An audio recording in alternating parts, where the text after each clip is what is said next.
کچھ ریلیشنشپس ایسے ہوتے ہیں جیسے شادی کا ریلیشنشپ ہے، بھائی بہن کا ریلیشنشپ ہے، اس میں اونچ نیچ ہوتی رہتی ہے.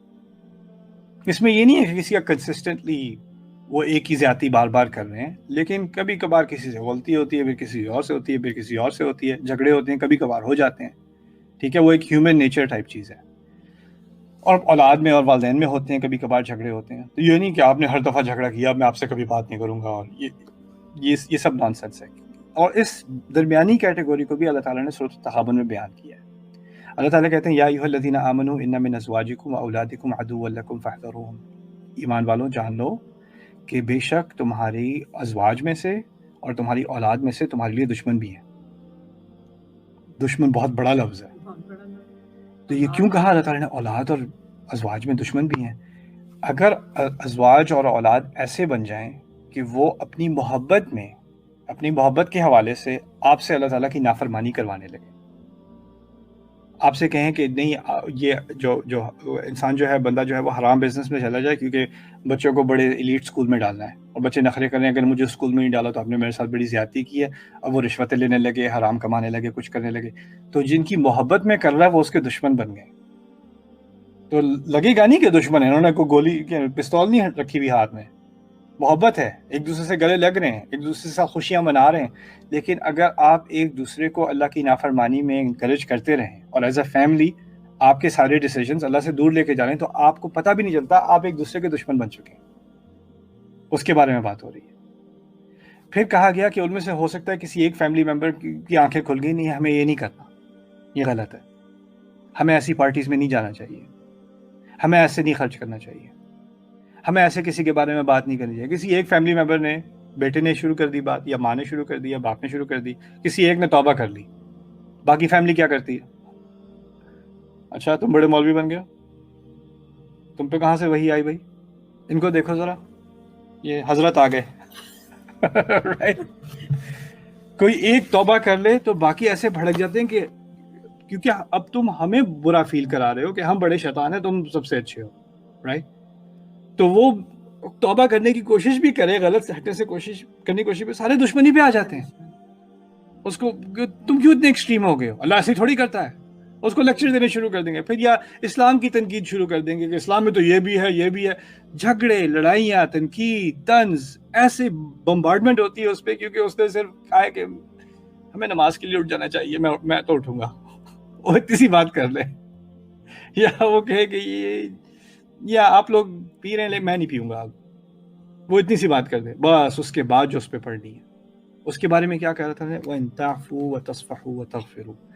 تو اگر تم ایسی حرکتوں کو، وہ ابھی بہتر جانتے نہیں ہیں، کبھی کبھی ایسے کانفلکٹس ہو جاتے ہیں، تم معاف کرتے رہو، وَتَصْفَحُوا اور صفحے پلٹتے رہو، وَتَغْفِرُوا اور کور کر دو. کیوں؟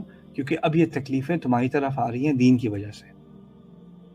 ایک ہوتا ہے میرے ساتھ زیادتی ہو رہی ہے پرسنل چیز کی وجہ سے، ایک ہو رہا ہے کہ میں نے دین کا راستہ چنا، یا کوئی چیز اللہ تعالیٰ کے دین کی وجہ سے میں نے ایکسیپٹ کی، اس کی وجہ سے میرے اوپر ابیوس آ رہی ہے. ایسی ابیوسز کو اللہ تعالیٰ کہتے ہیں یہ میری خاطر تم برداشت کر لو، ہو سکتا ہے بعد میں یہ توبہ کر لیں.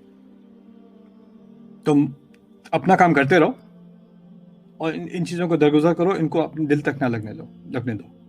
وہ تمہارے دین کے بارے میں بات کریں گے، تمہارے حلیے کے بارے میں بات کریں گے، تمہارے لباس کے بارے میں ہرٹفل باتیں کریں گے تمہارے دین کی وجہ سے.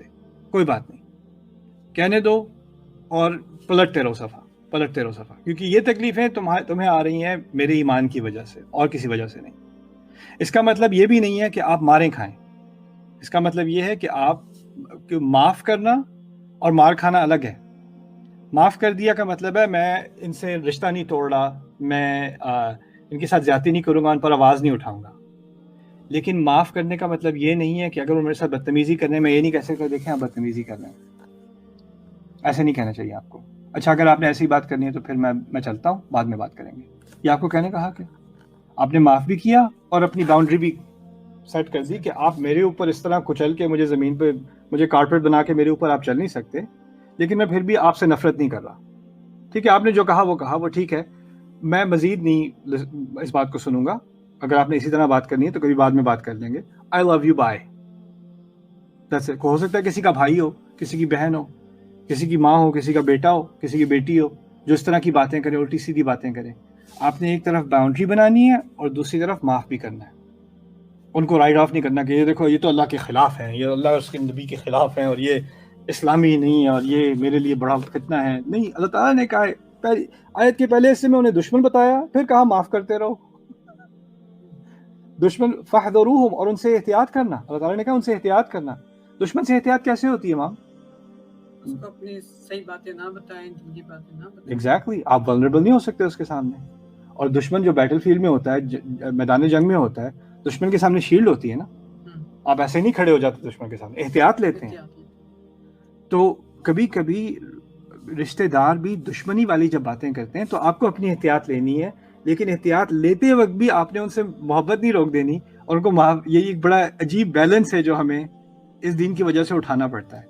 اور اس کا فائدہ کیا ہوتا ہے کہ ایونچولی ان کے دل فتح ہو جاتے ہیں. ان کا مقصد ہوتا ہے کہ آپ کو انٹیگنائز کرنا، آپ کو غصہ دلانا، اور جیسے ہی آپ کو غصہ آئے گا وہ کہیں گے دیکھا یہ تمہارا مذہب سکھاتا ہے نا، ہاں ہم تو سارے کافر ہیں، ہم پہ غصہ کرو تو. اور ان کو شوق کیا کرے گا کہ ہم نے اتنی بدتمیزی کی، ہم نے اتنی سینسیٹیو بات کی.